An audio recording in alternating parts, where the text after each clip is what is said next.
God's will and God's pleasure are related. And the writers don't distinguish between those two things. When they're talking about God's pleasure, they're talking about God's will. We immediately want to separate them. Well, on the one hand, there's God's pleasure, God's satisfaction, God's delight, God's joy.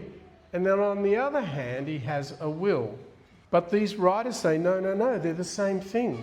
They go together. You can't separate God's pleasure from God's will. Now, how many of us sometimes think of God as some kind of cranky grandpa? I can be a cranky grandpa sometimes. And we think of God that way, and we don't really know what mood he's going to be in.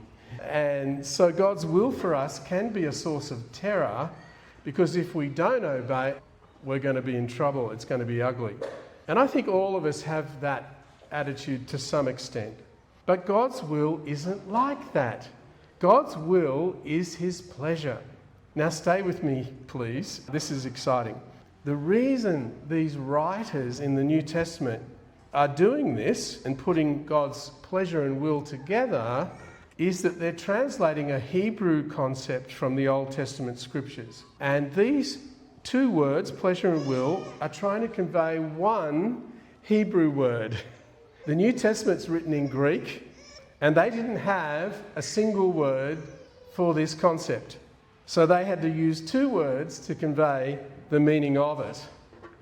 But there's one word in Hebrew, and it's called God's ratzon.